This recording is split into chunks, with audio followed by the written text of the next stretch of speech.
आप सभी यहाँ इकट्ठे हुए हैं, बड़े बड़े महामंडलेश्वर जिनके दर्शन कर पाना भी संभव नहीं है, जो अपनी साधना में रहते रहते हैं, तपश्चर्या में, अनंत अनंत आलोकों से, वृंदावन से, हरिद्वार से, अनंत अनंत यहाँ प्रतिभाशाली वैज्ञानिक हैं, डॉक्टर हैं, साइंटिस्ट हैं, पुलिस विभाग के अनंत अधिकारी हैं, न्यायाधीश हैं, अनंत अनंत ऐसे प्रोटोकॉल के सिस्टम में जो आ नहीं सकते, जिन्हें यहाँ बुलाया नहीं जा सकता, न्यायाधीश हैं, अनंत अनंत अद्भुत प्रतिभाशाली साधारण से रूप में बैठे हुए हैं, और पुलिस के अनंत अनंत विभागों के, सीबीआई के जो भी विभाग हैं, गुप्त विभाग हैं, वो सुन रहे हैं, देख रहे हैं, और उन्हें सुनना भी चाहिए, देखना भी चाहिए। हर गतिविधि का अनंत टीवी चैनल के अधिष्ठाता, अनंत पत्रकार, पत्र पत्रिकाओं के संपादक, अनंत संत महात्मा, ऋषि मुनि, उनके शिष्य, विद्वान ब्राह्मण, ऋषि मुनि यहाँ अपनी कृपा देने के लिए बैठे हैं। जो आप सभी इस प्रारूप के अंदर आए हैं, परम आदरणीय अरुण गोविल जी, परम आदरणीय पंडित देव दिलदार जी, बहुत बड़े संगीतज्ञ हैं पूरे विश्व में, और अरुण गोविल जी की पत्नी भी बहन श्रीलेखा जी, संगीत की, नृत्य की, और अनंत अनंत, कभी उनकी गजलें, कभी उनके ऐसे आलोक, प्रभु कृपा करेंगे उनसे सुनेंगे, अद्भुत ऐसे शास्त्रीय, जिसे समझना आम व्यक्ति के बस की बात नहीं है, बड़ी गहराई से उस आलोक को जानने वाली है, साधारण से रूप में आती है, बैठती है, चली जाती है, और कभी प्रकट भी नहीं करती अपनी प्रतिभाओं के बारे में।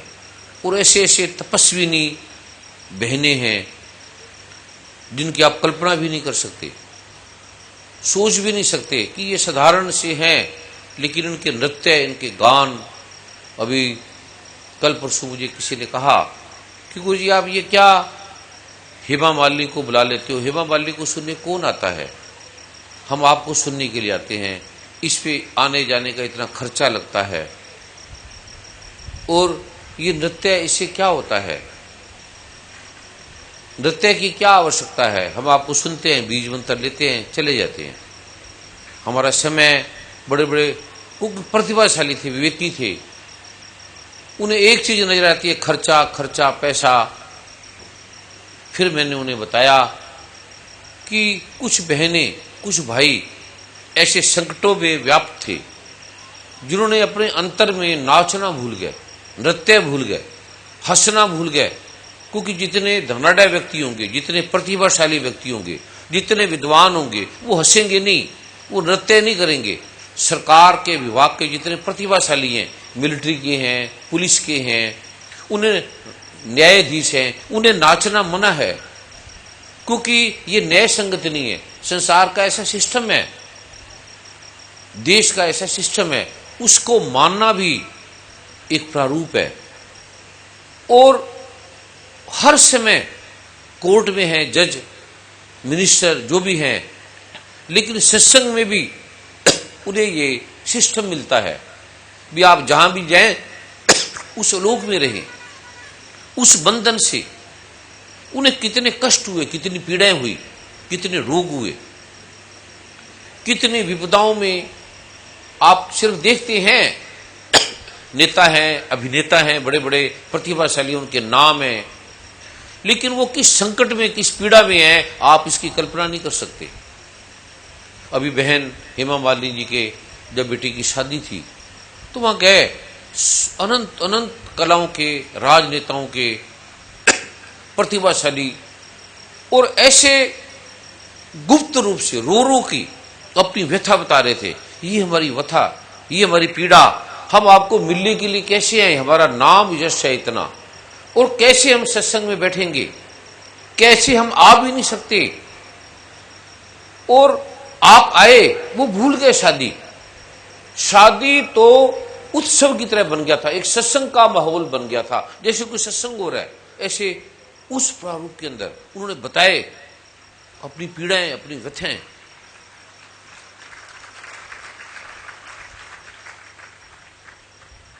और बहन हेमा मालिनी, उनके बिटिया, दामाद, परिवार वाले ऐसे बार बार वो भूल गए कि उनकी शादी भी हुई है, वो आ जाते, बैठ जाते।